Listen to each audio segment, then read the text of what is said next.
My name is Michael Coates. I'm a former firefighter, but I'm also a former soldier. And it's the stories from the individuals within this military community that I'm desperate to document. Ordinary soldiers can achieve extraordinary things. Our next guest is an example of this. He's a best-selling author, entrepreneur, has worked in TV. He has taken charity fundraising to an extreme level, from Blackpool to running dangerously. Episode 9, Jordan Wylie. This is Declassified.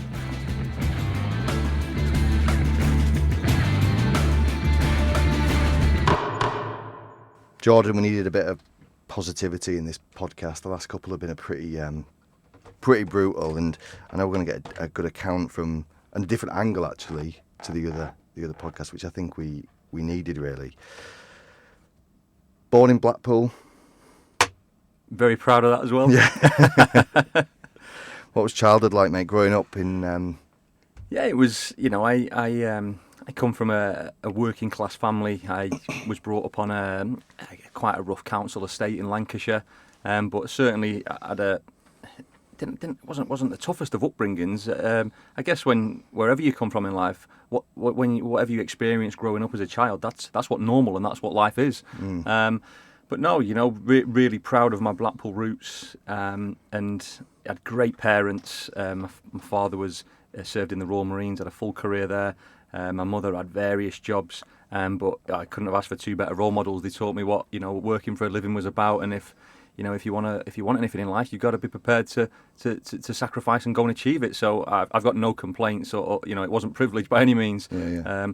I went to very very normal schools, grew up on a council estate, and just cracked on like most people do. Do you look back on it now and take kind of value from it and think at the time I didn't appreciate that, like the work ethic, or like your mum going out and putting a shift in, so to speak? And yeah, I think as a child you take a lot of things for granted, and it's something that, certainly being a father myself now, having a daughter, and that's why a lot of the charity work that I do is focused on child-centric, on people with no opportunity in weird and wonderful parts of the world, in foreign lands. And I think that for me, going back to places like Iraq, Afghanistan, and anyone who's been in the military, I think one of the things that you leave those sort of places with is that sort of lasting memory of the people you meet, but more so than ever, the children. Yeah. I mean, we're not there yet, but we're definitely going to cover it.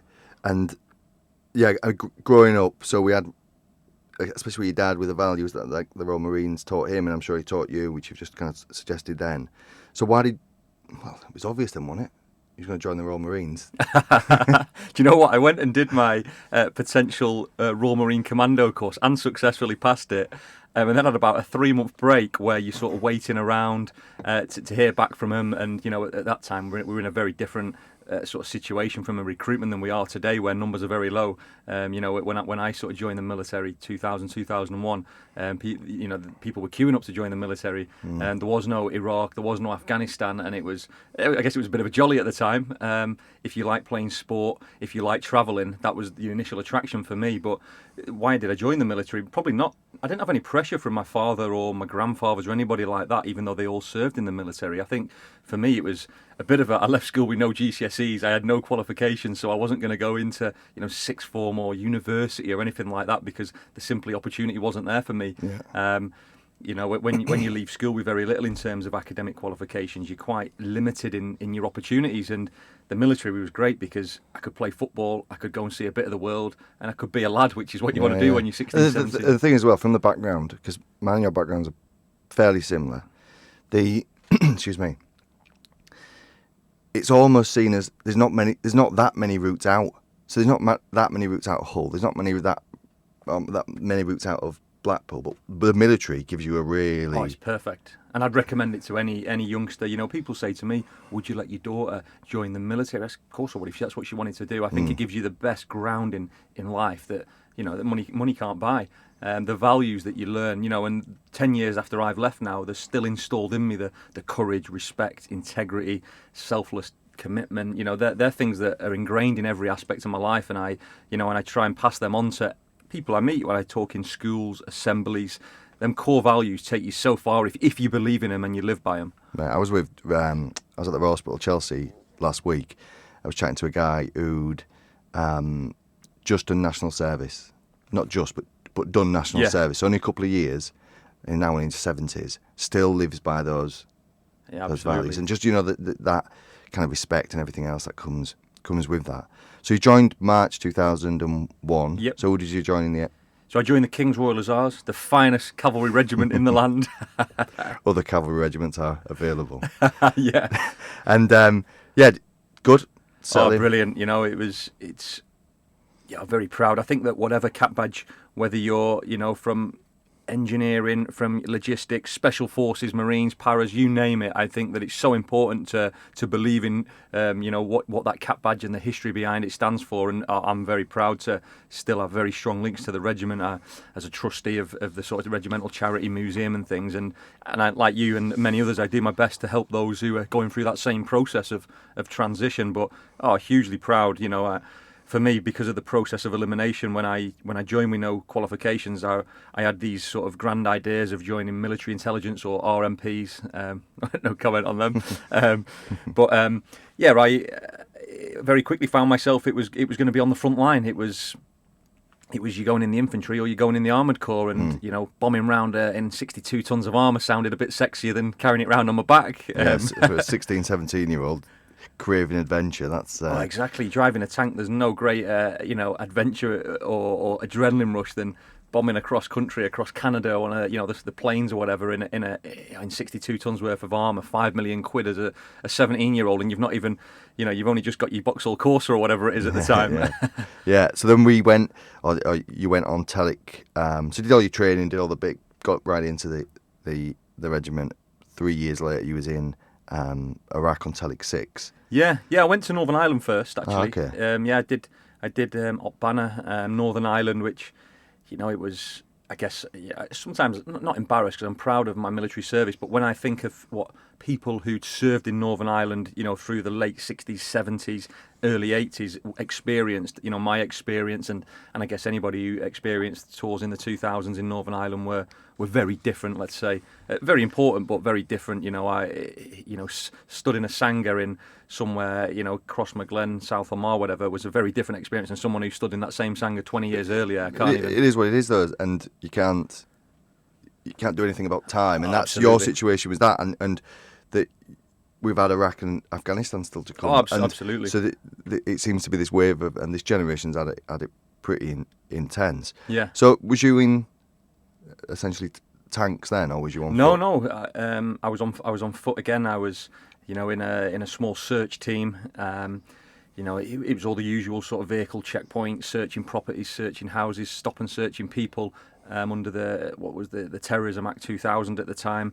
It wasn't, although there wasn't major troubles, the sort of geopolitical situation was still quite fragile. And when you're 17, 18 and you land in Northern Ireland, and the first things I can remember very clearly landing at East Tyrone in a place called Dungannon, and we landed on the helicopter and this was like 2 days before Christmas.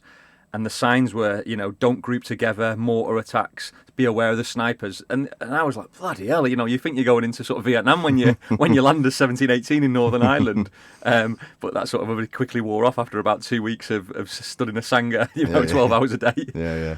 I mean, look, these times of boredom in anything you do and downtime, but it's when you've got to switch on and protect people around you, and as well as the local population and themselves as well. That's when that training really counts. But it was the first time, I guess, as well, I'd been away from home for 6 months, a long period of time, and you learn a lot about yourself, you learn a lot about the other people around you, and actually it's it's that sort of growing from a boy to a man, the old cliche, because you are fending for yourself, you're in the big wider world now, and you can't just go home and see your mum and dad at the weekend.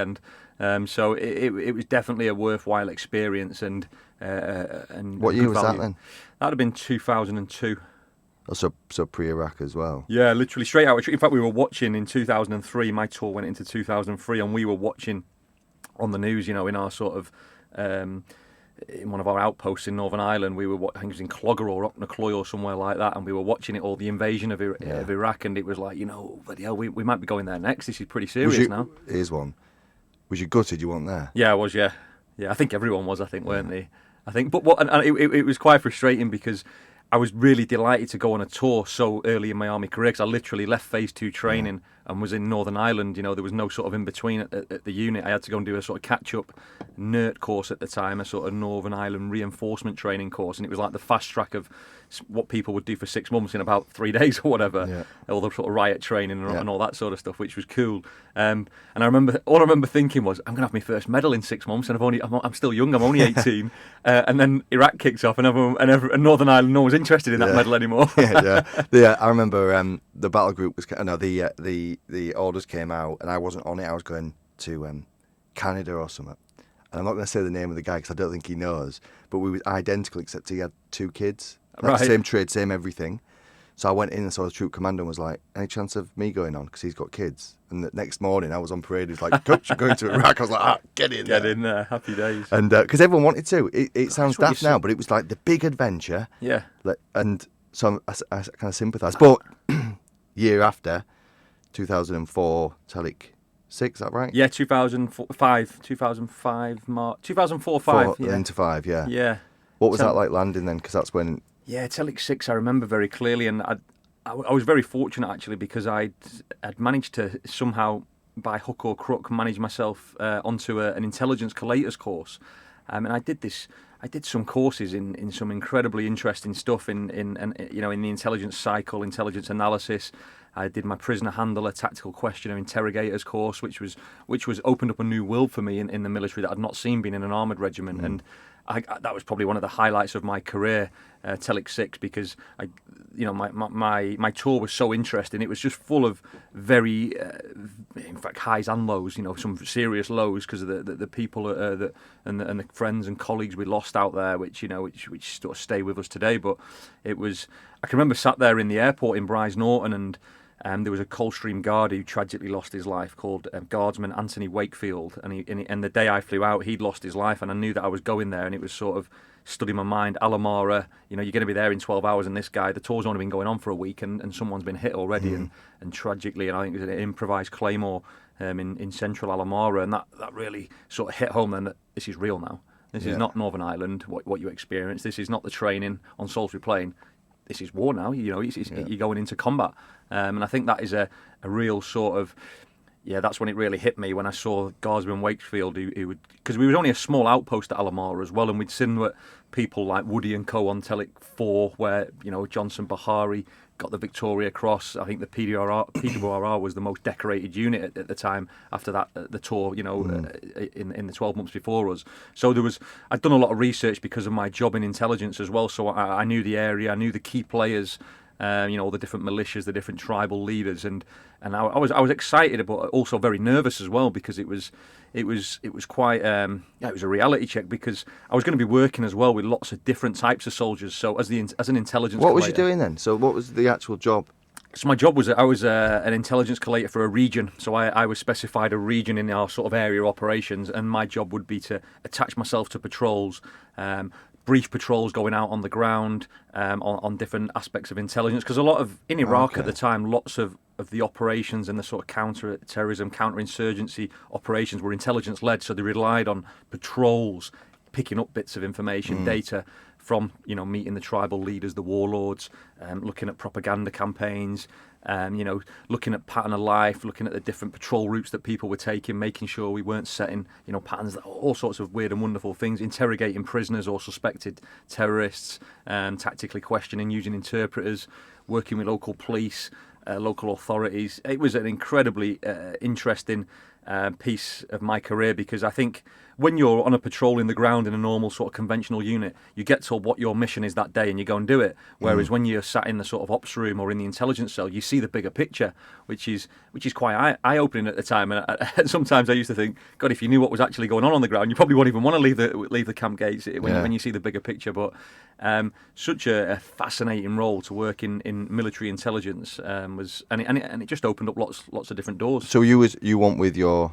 I wore my cap badge, but I was attached to the Staffordshire battle group. So I was often on patrol with the Coldstream Guards, the Staffordshire Regiment, or the King's Royal Hussars. I was, whichever the sort of operations dictated at the time. But I had a lot of flexibility, which was really good. Did you do the full 6 months? Yeah, I did the full in that role. In that role, yeah. Yeah, good, mate. Yeah, it was really good. So finish that Telic. came back, and then not long after, he decided to leave. Yeah, I think Telic 6 was a tough time. You know, we lost some incredibly inspiring soldiers out there. We lost 3 from the Staffordshire Regiment, who I happened to be, on patrol with that day. Lieutenant Shearer, Private Hewitt, and Private Spicer, who again were in a contact in Alamara where we got hit. And they're sort of the names. What I sort of when you lose people on operations, I think. I sort of take it as a personal responsibility, as do most soldiers on operations, to keep their memory alive, which is, why for me it's important to be telling you their names today, because it's, that's, we were there, we should tell their story. And I do a lot of voluntary work at the Regimental Museum where I'm a trustee, and I tell Corporal Brackenbury, who lost his life on the 29th of May 2005, I tell his story to every person who walks through the museum doors, because I think we have a duty, a responsibility, and as a brother in arms, we have to keep his memory alive, or anyone who's paid the ultimate sacrifice for the country. I think it's very important.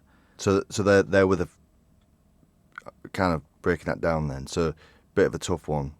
Yeah, a bit of a tough one, and I just thought you've got to be more to life than this. When you're putting people in body bags and attending funerals and carrying people onto planes or helicopters or whatever, you have a bit of a reality check, and you think.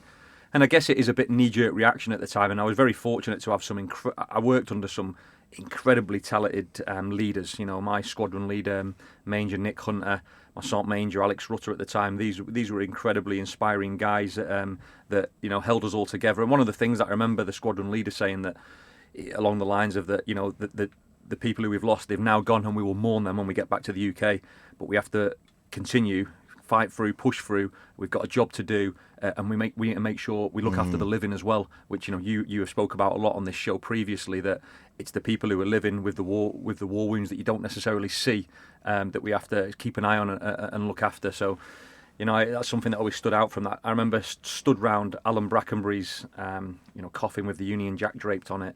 And we had a real inspiring talk at the time from Major Nick Hunter, who was a squadron leader, and he sort of said, "Guys, this is part of being in a combat zone. It's not good, but it is what it is, sort of thing. And we've got to keep working and stay focused on the task in hand." And at the time, you're thinking, "Bloody hell, that's a bit like Gosh. But yeah, Well, if you don't, right. There's going to be more. If you don't, there's going to be more of them. There's going to be more of you guys that are going to get hit. And unfortunately, whether we like it or not, casualties are part of war and part of combat, as we know. So you've gone from that kind of high octane, I suppose, then leaving. Did you go back to Blackpool? Yeah, I went back to Blackpool, and I found myself working. Initially, I was waiting to go in the police, and I had a very, very short stint in the Lancashire Constabulary, and then I didn't really enjoy it at all. Actually, I had this sort of perception that the police would be very similar to the military.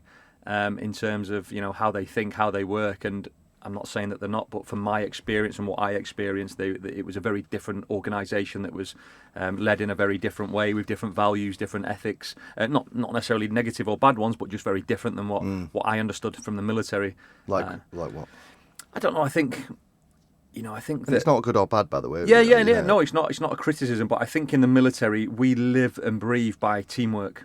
I think that is we appreciate and value every member of a team, regardless of what their role might be. And my experience of the police, and I'm absolutely not everyone's experience, but my experience was that the police was a job, where the military is a lifestyle. You live and breathe 24 hours a day. DPM, you live in it, you live with the people, whereas the police, you go home at the end of the day. And I found that the police was very more individual, sort of career orientated. Every person looks after their own career and they progress in their own way, whereas, I don't know, the military for me was, if someone messes up or anything, you cover each other. So it's a bit more independent than interdependent. A bit more independent, yeah. I think that's probably the way. But that's great for some people. But it just wasn't the world that I thought it was. You've been brought up by the military, haven't you? Yeah, that's all I knew from my father to being in the system myself. So it was just very different. And naturally, there's a lot of, and police officers will tell you themselves, there's an incredible amount of paperwork. I'm a hands-on person. I'm not the sharpest with, sort of dealing with documentations and all that. I like to get stuck into something, and I think there's a lot of politics and a lot of paperwork. Any police officer will tell you that. So you then left the short stint there, then left. Yeah, left very quickly, and I was I had these sort of grand ideas that I was going to go into the private security sector. I was thinking, you know what, I've seen guys working in weird and wonderful places, and also in the UK, earning ridiculous amounts of money to go and protect to be bodyguards protecting celebrities. And I thought, that looks like a bit of an easy ticket. I've done my time. I've been in the military, done a couple of tours. I'll jump on that. But it wasn't the case. You know, that world in 2005 was dominated primarily by former special forces personnel. It was a tough industry to crack, or you know, what we would consider elite. You know, the sort of Royal Marines, the paratroopers, or whatever. Elite units. For me, it was a non-starter. I couldn't even get a look in. I was sending my CV off everywhere. So much to the entertainment of my regimental career management officer, I rang him up one day. Mark Collins, his name was, Captain Mark Collins. He was an LE and a late entry officer. And I rang him up and I said, "Sir," I need to get back in the regiment. And he had a little chuckle to himself and he said, "Jordan, you know, leave it with me." And I think about 6 weeks later, it was quite funny because I had sort of a period where I had to get a job because I had a mortgage and bills to pay and things. I was living in a little sort of terrace house in Blackpool, and I had to pay the bills, and I was working as a security guard in that sort of interim period, and my job was working on the big Tesco Express in Blackpool. And my job was on the barrier, you know, and take nothing away from anyone who works on as a security guard on the barrier. But it was 12 hours a day, 6 days a week, and it couldn't even cover my rent and bills. You know, and it was a real tough time actually. It was quite a low period, and it was. Is that because? Sorry, mate, to interrupt. Is that because you hadn't planned properly when you was in? Oh, absolutely. You know, I can remember on my resettlement leave, I was in. I think me and one of my friends, Scotty, we went to Magaluf. When we should have been, you know, doing our career transition partnership. We were in sort of Faliraki and whatever else at the time, in 15 years experience. ago. Yeah, exactly. Yeah, which was my sort of being on that Tesco's barrier was probably a reflection of my choice of resettlement at the time. But you know, but saying that, I believe I was the best Tesco security guard that they'd ever had on that barrier. My job was only to lift it up for the cars coming in and out, but I polished that barrier every morning and I made sure I was good at it. But it was what the ironic thing was as well is my first job back in the regiment was guarding the front gate on the same barrier, the same red and white barrier. But I was so much prouder because I had my berry back on. So rejoined 2006. Yeah. And then what was life like then? Did you have a different approach to completely to kind of military life? I sort of, the first time I was in the military, you just rolled with things and you was part of the system and you did what you was told. And I think I always say to young recruits who join the military that it's a bit like a game, the army. You know, you turn up on time, in the right place, clean shaven, wearing the right uniform. You'll smooth through your career without any problems. Yeah. It's only when you try and challenge the system in some way or challenge the authority of something that things start going pear-shaped for people. So for me, it was for the first stint in the army, I just did what I was told, cracked on. I wasn't a prolific soldier in any way. I consider myself just someone who played the game. I was good. I wasn't excellent, but I was good. I played football, and I think if you play sport in the military, that'll always carry you a long way. You know, even if you're only half good at being a soldier, if you play for the regiment or play for the army or the corps, just that alone will get you your first promotion in the system. Whether people agree with that or not, I don't know. But I agree. Yeah, and then. From coming in the second time, I was very much focused on I need a plan. So I was always going to leave again, but I needed to leave with some tools in my toolbox. I needed to square myself away, so to speak, in military terms. So I enrolled straight away in the first 2 months of being in the army on a foundation degree course with the University of Leicester in security and risk management. And I remember at the time people saying, "What do you want to do that for? Bloody hell, you're in the army." And I just signed up for another 4 years, whatever it was, because so it wasn't like I was going anywhere in a hurry. But yeah, and even my sergeant major at the time, he was like, "Bloody hell, you're not going to have any weekends, you're not going to have any evenings." But I'd been on the other side now, and the grass wasn't greener. Yeah. And I think there's a bit of a mentality, or I certainly had it when I left the army the first time, that the world owes you a favour, but because you've served your country and you've done a bit, that it shouldn't be that hard to get a job, which is not the reality. You know, you're just another cog in the system again when you get out there. No one owes you anything. No one owes you anything, but I think I approached it with someone's going to give me a job. You know, I've just done a couple of tours. Served my country, wore my berry or whatever. Everyone will be jumping at it. It was far from the case. You know, don't get me wrong. If there's an ex-military guy working as an ops director or a CEO, he might give you a trial or a chance. But generally, 99% of people, you know, we'll get on to that in a sec. But you dumbed yourself down a little bit, because 1 second, you know, literally 2 minutes ago, you're saying you're not good at paperwork. Next thing, you're on a degree course. Oh, it wasn't easy though. You know, it was one of the toughest things. So I actually tried to enrol on a bachelor's degree course, and the University of Leicester rejected me because I didn't have any academic qualifications. I didn't have any, you know, English, math, science, A to C, any of that sort of stuff. So they said you're going to have to do an 18-month foundation course, and then you can go into your bachelor's. And at the time, I didn't even probably think I was going to go on to my bachelor's, because you know, every assignment was like, it was ninja trying to get through it. I remember, you know, working to the 11th hour on every one. I was the last guy to send in my work. And but actually, when I started to understand security and risk in a different way, and when you can understand it and the process and the cycle behind it, and then you can implement it into your day-to-day military life, because that's all you are. You work, if you're in the army, you're working in security just at the highest level, really.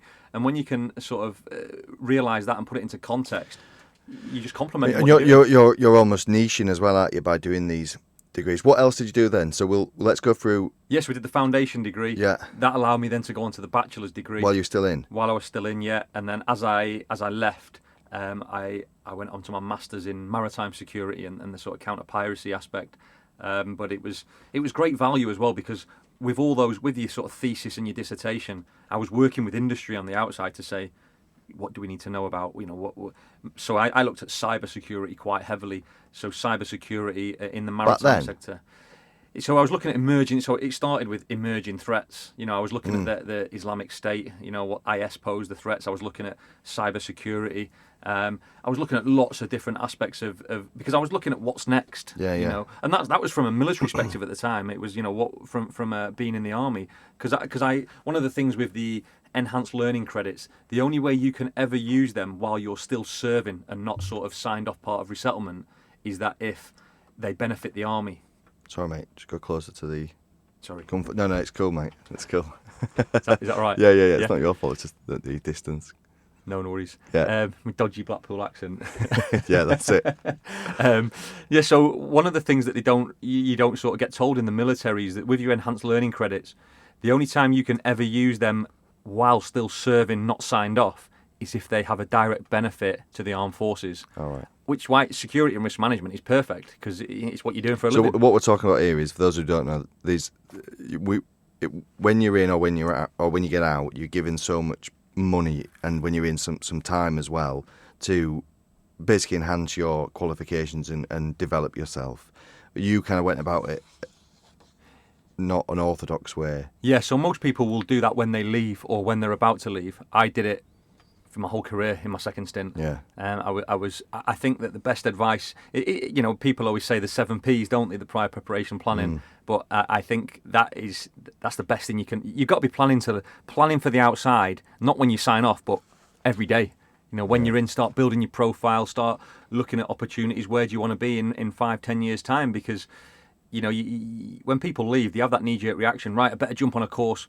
And I see people doing lots of, you know, let's say the same courses. Everyone jumps on the same classics, and I've done it before. You jump on the courses and you go with the flow, but that's not necessarily where the opportunities are, where you're going to get a job, because there's been hundreds of thousands of people who've done that route before you and not been successful. So how are you going to be different and be successful? Yeah, and that's it. You know, I just mentioned it then, and I'm a firm believer in it. You get to a point where you're niching into something really, really, really specific, and the rest of it will kind of look after itself. You've only got a small pool of that niche, and you're going to earn money afterwards as well. Well, I think as like a junior NCO, I remember someone saying to me, going, you know, if you're an officer, or certainly an officer in the cavalry, by default you've normally got a degree anyway before you even join, because you've been well educated. You know, you've been at a higher academic establishment, you've been educated. But as a junior NCO, as a lance corporal, if you can leave into civilian life with not only, you know, 5-10 years experience, but that is then topped off with a bachelor's or a master's, that's putting you light years ahead of your competition. You know, and you don't find many privates, troopers, lance corporals leaving with a master's degree from the army. It's becoming more popular, but that was for me at the time a differentiator. To have those in my locker allowed me to sort of put my head up above the parapet and say, do you know what? I've done my tours as well, but also I can complement all that with a wider understanding of risk at an academic sort. It's a good example of what you can achieve, and not just focus on the here and now, but the future. But did you, because you said it a second ago, did you also create a network outside? Not a non-military network or a former military network outside. So when you left, because you knew you was leaving, you could almost go and start connecting with people again. Yeah, so I was attending events, conferences. I was making sure that anyone who left while I was still serving was remaining in touch with me. For me, I love my quotes, as you probably see on the social media and things. But one of my favourite expressions or quotes is that a wise man learns from his mistakes, but an even wiser man learns from other people's mistakes. So I was just extracting information, wanting to talk to people who left, who'd been through that cycle. What mistakes did they make? What were the positives? What were the pros, the cons? And just milking everyone for information. And yeah, it was. I do probably once or twice a year an exercise that I call network mapping, where I'll put all the business cards out and I'll put them over the top of an overlay of a map, and I'll put everyone where they are in the world, what they're doing. And then I'll look at my own objectives. Where do I want to be, and how can I work with these people to get to where I want to be? I think it's a switched-on approach, right? And people hopefully will understand why you do that. A network is essential. What you're saying, that's not you just taking, because people are also coming to you. It's the opposite. You're very outgoing, and you go and help people as well, don't you? So your network should be you trying to reach out and help that person. Yeah. And then once you're outgoing and not just take, then opportunities start. I think human nature, people have a tendency to only go to people when they want something, and it's one of the worst traits you can have, And normally, typically, it's a job in this sort of transition world. Have you got any jobs going, or can you put my CV on that desk, whatever it might be? But there's a gentleman, and a real good book actually for any of the listeners. There's a gentleman called Keith Ferrazzi, a New Yorker who I met many years ago, and I went to one of his events, and he said to me, Jordan, the currency of real networking is generosity and not greed. And if you can put yourself out there to help people, to connect the people together, that will take you a long way in life. And you need influence, and you need something to give as well. And our guys and girls who are leaving, they are sat on this value, and it's people like you. And when you're talking about it now, they have to realise what value they're sat on and how they can help someone else. Yeah. So I'll just move us a little bit. So we are leaving the military 2009. You get a phone call from a friend, so part of that network. Yeah. The piracy stuff in the Indian Ocean and around that area is kicking off, the Somali pirates and whatnot. Take us from there. Yeah, so the Somali pirates, I guess like most people, pirates to me were quite far-fetched. When someone said, do you want to come and sort of fight the pirates? I'm thinking Johnny Depp, Pirates of the Caribbean, wooden leg, eye patch, parrot on the shoulder, like my daughter would do. Yeah. Obviously, that wasn't the case. I got a phone call. I'd never been on a ship in my life, and I got a phone call saying, "Do you want to come and join a security team? We're going up and down the coast of Somalia, and we're going to pay you a load of money." To do it at the time, it was a bit of a boom. It was the gold rush.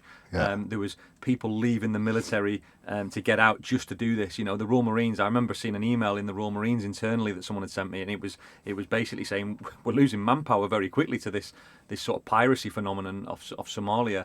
And there was opportunities were coming from everywhere, but it was one of the challenges. It was very unregulated as well. You literally didn't need any qualifications. You just literally jumped on a ship with a gun.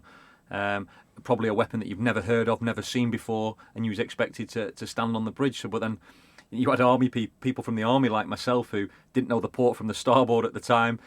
Different terminology. Those who worked at sea, firing from an unstable platform to an unstable platform is a very different concept than working in Iraq or Afghanistan. So that's if essentially a vessel that's carrying cargo, whether it's oil or whatever. Yeah. Security guys, British essentially, or I think some Americans and whatnot as well, they were on these ships acting as security in case they were hijacked by pirates. Exactly that, yeah. So the concept was, a lot of people fail to realise that 95% of world trade is still done on the ocean. Everything, from the coffee beans in our Costa Cup here to the food we eat, the drink, the electronics, the iPhones, you name it. At some stage in its lifespan, 95% of everything that we use in the UK has come across the ocean, normally from places like China, Taiwan, and so forth. And energy supplies coming out of places like Qatar, Kuwait is no different. So for them to get from the Far East or the Middle East into Europe, they need to go through the Gulf of Aden, up the Red Sea, through the Suez, and that basically they need protection to make sure they get through there. Yeah, mate, you became quite a figure really in that area of that niche area, that maritime security, and you very quickly started going up the kind of very deregulated ranks, I suppose, and you became like a team leader on board. And who was working around you at the time? Was it all Brits? Yeah, at the time. So the gold standard in 2000 and sort of 8-9, that was, it was. I think it started as if you wanted 4x SAS guys, that was the platinum service, yeah. And then it was sort of 4x British military, and then as the years progressed, it was 1 British military team leader, 3 ex-Indian Navy, then it was 4 Indian Navy, then it was 1 Indian team leader, 3 Filipino, and as the market changed, the conditions changed, and the service levels changed, and that was something we saw the same in Iraq in 2003, 4, 5, but in the maritime sector, it sort of happened a lot quickly, that boom and the change in the market conditions. But yeah, I sort of people when you talk about maritime security, most sort of ex-military people think piracy straight away because that's the sexy subject. But actually, there's a lot. It's only a drop in the ocean. Excuse the pun. 1% of maritime crime is probably piracy. There's the refugee crisis. There's counter-terrorism. There's naval. There's Coast Guard issues. There's border control issues. So for me, I started looking at the wider sort of aspects of maritime security and sort of went right of arc a bit. And that is where I started to see new opportunities because I'd got the experience in the industry, but then I needed to evolve and develop that. It's a good example of not looking at the here and now, and it's a good warning to people when these boom industries come in, especially with the security, because Phil in episode 3 he says you're the first ones to get cut. Yeah, absolutely. You get cut first off. So to look external, which is why you then set up a training company, because you saw this. Yeah, you know what? This is not my life forever. Although I'm having a good time earning some cash now, it's gonna. And the ships off. As well was a perfect time to study. You sat in a cabin. Yeah. You've got no internet, no phone calls, Wi-Fi, anything like that. You can only watch so many DVDs or do whatever else you want to do in your cabin. So you would, studying was perfect. It was 12 hours a day. I had free doing nothing, and I was getting paid by the company that was employing me. So I pretty much did my master's degree in maritime security. Oh, so you carried it on? Carried it on, yeah. Yeah, all right. Into the shipping industry. Yeah. And I was speaking to the captain every day on watch or the officer, so I was learning about the maritime world and how international trade, the logistics. Perfect, it was the perfect time for me to study maritime. Can we talk about the training then? Yeah, absolutely. Yeah. So you set a company up with what? What was the vision of that company? So the concept was, the company at the time was called the Training Wing, and the idea was that, having worked for a very short stint in the police and worked in the army for nearly 10 years, we all know that both of those sort of organisations have a training wing.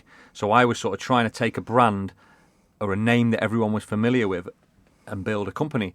And the idea was that if you needed training, you would come to the training wing, and we did all sorts from defensive driver, maritime security, close protection, first aid, combat medical stuff, and we had some huge contracts, and they all link back to that network again, because I remember the first contract or first major contract that I was awarded was in Iraq, and it was actually from a former commanding officer who I'd been his driver for 7 years earlier. And me at the time, typical military, bloody hell, I've got to drive the colonel today or something. It was a dead-end job at the time, but he was building relationships. I was sat in a car with him 12 hours a day for 2 weeks. You become a person that he can trust, that he can confide in. You listen to you're exposed to conversations that he's on the phone to the commanders of the army, the CGS, and whatever. So one thing you learn quite quickly, whether it's your love life, whether it's your business life, is that relationships and trust and integrity underpin everything. You don't go anywhere in life without being able to build relationships. Yeah. And I think that's something from a networking perspective, from a love life, from a business, whatever it might be, that trust is everything in a relationship. And if you can't trust people, you can't really work with them, or I can't anyway. No, and it's something I think I probably do it on here, but bang on a lot. You know, when you start aligning values and you believe what I believe what you believe, no matter where you're from, that's when the trust starts. Absolutely. And if it doesn't, then it's just never going to be there. I'm going to move us a little bit. 'Cause you did a few things. You started consulting, and I think you did the Captain. The Captain Phillips film, with Tom Hanks. Yeah, so he was. Yeah, so incredibly. Do you know when you meet someone who you've sort of watched all your life as well, and you're sort of hoping that they're a nice person. Yeah. And he was as well. What an absolute gentleman. Really? So, he was everything that you would see and hope for, and even more. Sometimes you meet people who are in the public eye, and you think, I hope you are really like that in real life. He speaks really highly of you as well, actually. I've heard that. Yeah. And brilliant. Yeah, So I want to push us through the maritime stuff, but needless to say, you set the company up, sold the company, but we're still very much part of the consultancy side of things, and you still are today. You still consult today. Do you think you'll always be there in that sector? Yeah, I think I'll certainly always have a hand in that sector. Firstly, because I enjoy it, I'm passionate about it, I understand it. I have a lot of friends, colleagues, network in that area, but it's very interesting as well. I do a lot of work with the Djibouti government, one of their sort of maritime security advisors. 10 years ago, I didn't even know where Djibouti was. Where is it? It's a small country next to Somalia and Ethiopia in the Horn of Africa. But bizarrely, it's got the largest American military base outside the States there. It's got British Royal Navy there. It's got the Italians, the Chinese, the Japanese, because it's one of the sort of very few countries in that region that's pretty much completely stable. It's a fully functioning, stable country. When you look around it, a stone throw away, you've got Somalia, you've got Yemen, Eritrea, Sudan, South Sudan, or Saudi. You've got some very unstable or politically unstable countries. So lots of refugees as well. And lots of refugees. And Djibouti is a safe haven in the middle of all that, and it's also a stone throw away from Iraq, Afghanistan. So it's a great sort of forward operating base, if you like, for military operations. So that side, so that's the east, isn't it? Yeah, that's East Africa. Yeah. You spent some time in an hospital. I did, yeah. Done your research, haven't you? Yeah. Just tell me about that, because it's funny, not funny, right? So it definitely wasn't funny for me. Yeah, the scenario is almost comical, but it's not. Go on.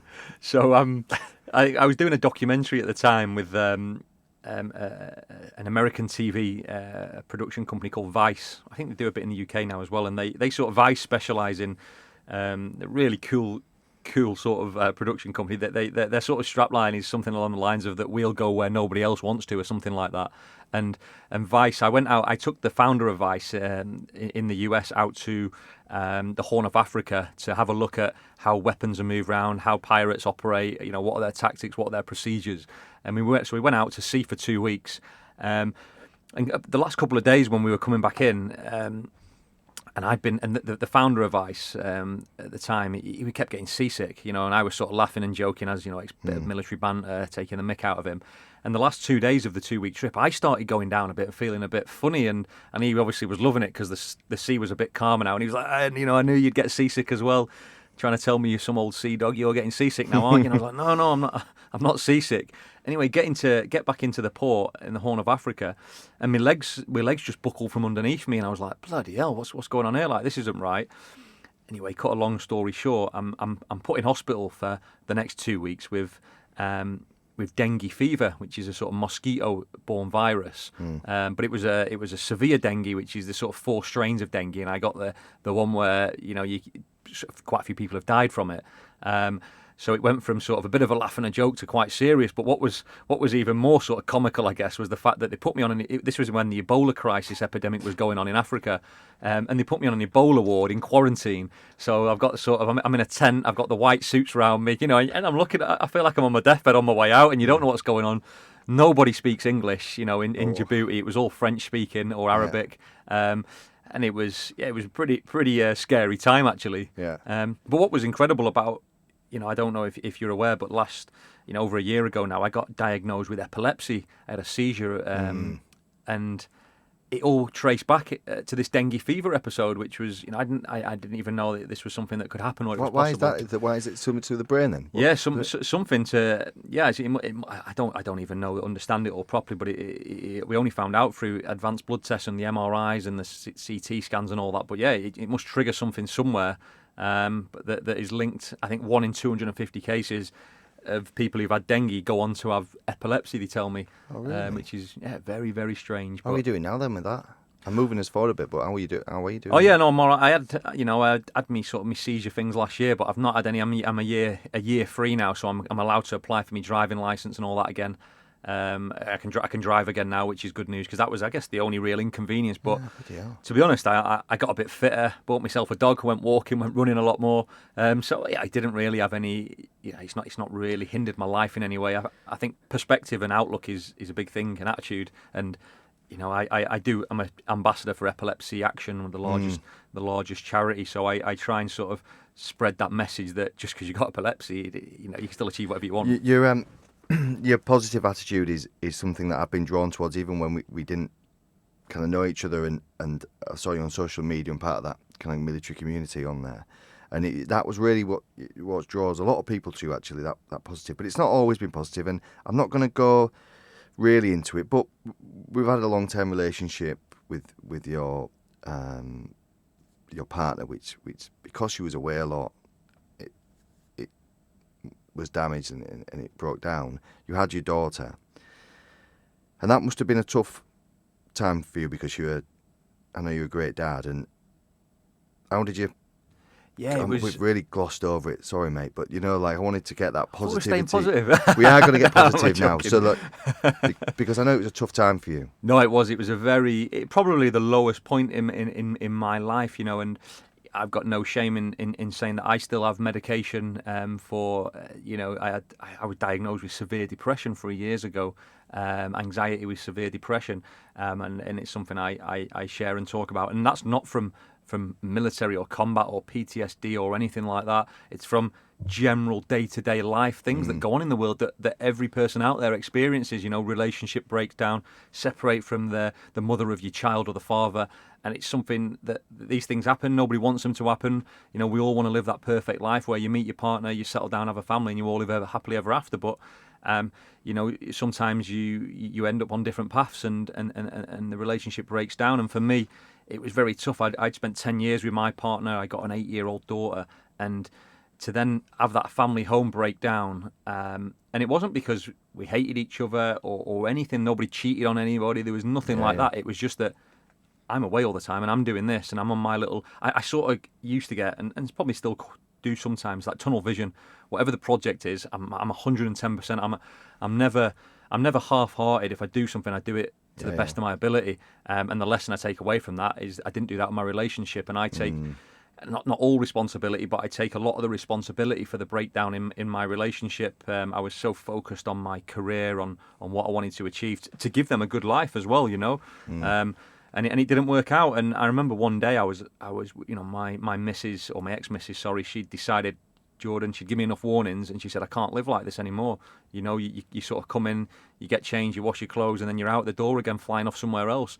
And she knew it wasn't a holiday. A lot of it's charity work. It's doing whatever I do. And she said, and I came home one day and she said, that's it. I'm going. I've warned you enough times. And she's a good woman, and I would never speak derogatory about the mother of my child. She's moved on. She's very happy now, and I'm delighted for her because she deserves to be happy. But it was very tough, and for any sort of single parent out there, and you're on the other side sort of thing, for me, the toughest thing you'll ever experience is to see another person in your child's life. For me, seeing my ex-partner's new partner on in this social media world of Facebook, Twitter, Instagram, and seeing your daughter maybe holding hands on holiday with another man, that's like somebody ripping your heart out. And I don't think that's something you can ever get over, but you learn to live with it. And actually, you've also got to sort of respect that not everyone's a bad person. Although you might have a negative perception about them, they might actually be a very good role model. And your daughter's getting brought up really well, isn't she? And she's well-rounded. Yeah, she has a great family, a great surrounding, and as much as me and her mother have our differences and don't necessarily agree on everything, she's an awesome mother, and for me, that's all I can be concerned about. That she does her best for my daughter, and I do my best. And although we don't speak often, or if we do, it's only about my daughter, we try and do our best. And to parent, exactly. It's a really what I'm getting, and we've had a brief conversation about this, and it's more about you really, and how you still very much that hands-on dad, and would be there every minute of the day. Really, oh yeah, no, definitely. But it's working together. But you've also got to work on your own mental well-being as well, and the fitness side of things comes in, which is why these charity projects are so important. They're all, what I'm getting is a lot of them are physical. Or what's the word? Physical based. Yeah, they're very much that side of things. We did one a couple of years ago called Barefoot Warrior, where you climbed Mount Kilimanjaro in bare feet to raise some cash. The one you're doing right now is called Running Dangerously. Can you just tell? Because it's for me, like, this is an amazing. Yeah, Running project. Dangerously is. I don't even know where I came up with this idea, but I think I was, probably sat in a pub or whatever, having a pint with the lads, and I always try and be a bit different. I try to think differently. I try to be a bit outside the box, and I think when you're in the business of fundraising or charity projects, there's so many of them. There's so many people out there doing incredibly inspiring things, and it's hard to be different. Everyone's been for a run, everyone's done a marathon, everyone's done a swim, climbed a mountain. So how do you do those but be different? So we did the Barefoot Warrior, which was a bit different and pretty painful. But then I wanted to go back to the places where I'd served or worked in the military. So I said, I come up with this idea, Running Dangerously. I'm going to go back to Somalia, Iraq, Afghanistan, and I'm going to run through those countries. And while I'm doing that, I'm going to go to orphanages, meet the children, and try and inspire a bit of hope and change some lives with the fundraising by sponsoring some education. We did Somalia in February, did the half marathon in Iraq in May. And in about 4 weeks' time, I'm going to be flying out to Afghanistan to do my first ever full marathon, which should be interesting. Oh, you're doing a full marathon there? Yeah. And I've never done one before, so I don't know how I'm going to get on yet. But hopefully, for me, it's not about breaking any world records. It's about getting across the finish line. Getting there. Yeah. But no, I'm looking forward to it. You're trying to raise 100 grand to put kids through their full education, aren't you, from start? Yeah. Is that the general? Yeah, basically, yeah. Trying to raise £100,000 to put not just any children, but children who have lost their parents as a result of conflict, and they still live in these countries. So most of them are orphans, and super vulnerable, absolutely. Without education, and to give that hope to that next generation is really cliche to say admirable. But I think when you've been to war and conflict, you experience that and you appreciate that how vulnerable those children are. Yeah. Then it's kind of a no-brainer. Like, it has to be. It has to be something in you, isn't it? It's I not think like so. a especially PR as a thing. parent as well. I think. Yeah, exactly. I think my approach towards children has definitely, in fact, 100% changed since being a parent myself. Yeah. People sometimes say to me, "Why don't you do it for a veterans charity or a campaign?" And there's lots of people doing incredible things, but for me, children, they're always, we go to war as soldiers or as adults. We know what we're doing. We don't expect to be casualties or our friends to be casualties or worse still, but children are just victims by default. They don't sign up for this. They're just there, and they're part of the collateral. They don't start a war, do they? No, there's no children who's ever started a war. That's for sure. What's happening? Really quick. Sorry to rush you. What's happening now? What's happening in the world of Jordan Wylie? Lots. Obviously, Running Dangerously is on. We're training for that. We've got 2 very exciting projects for next year. Hopefully bigger and better. I can't say too much at the moment because we're going to have a launch and things. But one will be from heights and one might be on the water. So really exciting projects with a bit of a dangerous twist to them as well. Of course. Which is good. Keeps us interested. Working with Bremont as a bit of a sort of what they call a Bremont ally or a brand ambassador. They're an awesome organisation. They're doing some great stuff with the military. So there's my Bremont plug. Get yourself a Bremont timepiece. Other timepieces are available. Mate, you've come at this at a different angle, and I would advise guys, especially if they're leaving, to see what you're doing, how you're doing it, and just piecing together your life and coming at it from a different angle, being very outward, and getting a lot in return, both with regards to business and also with regards to kind of your personal well-being as well. We're going to wrap up there, mate, Yep. and thank you so much for coming. Anything else to add? Just I guess one final piece of advice, just to make sure we give value for the listeners, is I'm often asked, for what advice can you give to anybody leaving the services, entering the private sector, and I always keep it simple, and I say use the ABC rule. Firstly, attitude. I think attitude is one of those things that will take you a lot further than any qualification, any amount of experience. Have the right attitude, keep an open mind. Secondly, build relationships everywhere you go. But remember, relationships are a two-way thing, not just when you want to get something. And C, continuous professional development. Never stop learning, because there's opportunities everywhere, not necessarily obstacles. But absolute pleasure to be on the show, and thanks for your time. Brilliant. We'll leave it there.